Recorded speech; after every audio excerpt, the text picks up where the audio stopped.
আসসালামু আলাইকুম ওয়া রাহমাতুল্লাহি ওয়া বারাকাতুহু। প্রিয় ভাই ও বোনেরা, আজকের ভিডিওটি আমাদের ঘর, পরিবার এবং জীবনের একটি খুব গুরুত্বপূর্ণ বিষয় নিয়ে। কোন কাজগুলো করলে ঘরে বরকত আসে না, অভাব ঘোচে না আর সংকুচিত হয়ে পড়ে।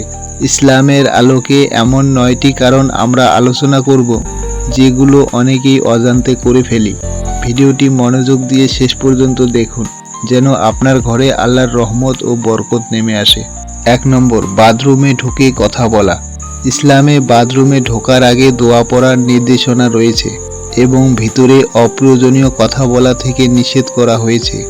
বাথরুমে শরীর পরিষ্কার করার জায়গা, সেখানে অপ্রয়োজনীয় কথা বলা আদবের খেলাফ এবং এর মাধ্যমে শয়তান মানুষের উপর প্রভাব বিস্তার করতে পারে।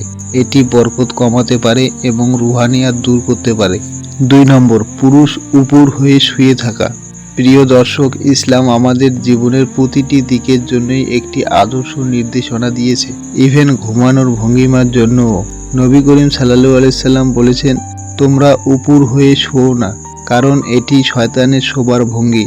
উপর হয়ে শোয়া স্বাস্থ্যের জন্য ক্ষতিকর এবং এই অবস্থায় মানুষ অলসতায় ডুবে যায়, নামাজে অনীহা আসে এবং জীবনের বরকত কমে যায়। যে ঘরে পুরুষেরা এমনভাবে শোয়ে, সেখানে রুহানিয়াত কমে যেতে পারে এবং শয়তানের প্রভাব বাড়ে। সুন্নাহ হচ্ছে ডান পাশে শোয়া, যেটি আল্লাহর কাছে প্রিয়। তাই অভ্যাস করুন সুন্নাহ অনুযায়ী ঘুমানোর।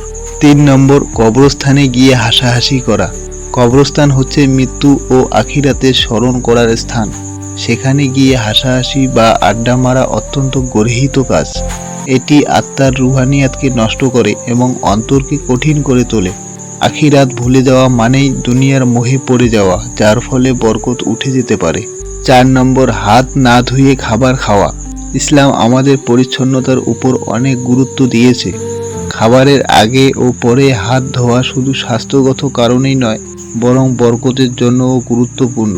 নবী সাল্লাল্লাহু আলাইহি সাল্লাম বলেছেন, তোমরা খাবারের আগে ও পরে হাত ধুয়ে নাও, এতে খাবারের বরকত হয়। 5 নম্বর, কাউকে দান করে খোঁটা দেওয়া। আল্লাহ বলেন, যারা দান করে তা নিয়ে কষ্ট দেয় বা খোঁটা দেয়, তারা তাদের দান বরবাদ করে ফেলে। দান করার পর যদি কাউকে খাটো করা হয়, তাহলে সেই দান আল্লাহর কাছে গ্রহণযোগ্য হয় না। এতে রিজিক বরকতমুক্ত হয়ে যায়। তাই দান করে নীরবে থাকা উত্তম। 6 নম্বর, বিসমিল্লাহ না পড়ে খাবার শুরু করা। নবী সাল্লাল্লাহু আলাইহি সাল্লাম বলেছেন, যে ব্যক্তি বিসমিল্লাহ না বলে খাবার খায়, শয়তান তার সঙ্গে খাবার খায়। এ কারণে রিজিকের বরকত কমে যায়। প্রত্যেক খাবার শুরুর আগে বিসমিল্লাহ বলা আমাদের জীবনে বরকত ডেকে আনে। 7 নম্বর, বাড়িতে কুরআন তেলাওয়াত না করা। যে ঘরে নিয়মিত কুরআন তেলাওয়াত হয় না, সেই ঘর শয়তানের আবাসস্থলে পরিণত হয়। কুরআন আল্লাহর বাণী, এটি ঘরে রুহানিয়াত ও শান্তি নিয়ে আসে। রাতে ঘুমানোর আগে ছোট সূরা তেলাওয়াত করা সুন্নাহ এবং এতে আল্লাহর রহমত নেমে আসে। 8 নম্বর, 5 ওয়াক্ত নামাজ আদায় না করা। নামাজ মুসলমানের জন্য ফরজ। যে ঘরে নামাজ আদায় হয় না, সেখানে আল্লাহর রহমত থাকে না। বরকত আসার জন্য 5 ওয়াক্ত নামাজ অত্যন্ত জরুরি। নামাজ শুধু আত্মাকে শান্তি দেয় না, ঘরের অভাবও দূর করে। 9 নম্বর, যে ঘরে নারীর আওয়াজ পুরুষের চেয়ে বেশি হয়। ইসলামে নারীদের জন্য শালীনতা ও পর্দা রক্ষা করা অত্যন্ত গুরুত্বপূর্ণ। যে ঘরে নারীরা উচ্চস্বরে কথা বলেন, ঝগড়া করেন বা অহেতুক উচ্চস্বরে আওয়াজ হয়, সেই ঘরে বরকত কমে যায়। আল্লাহ শান্তি ভালোবাসেন, কলহ নয়।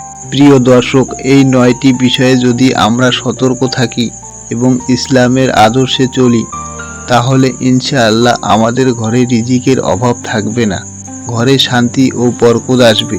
দুনিয়া ও আখিরাতে আমরা সফল হব।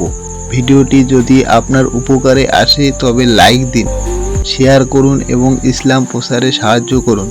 আল্লাহ আমাদের সকলকে সঠিক পথে চলার তৌফিক দান করুন। আসসালামু আলাইকুম ওয়া রাহমাতুল্লাহি ওয়া বারাকাতুহু।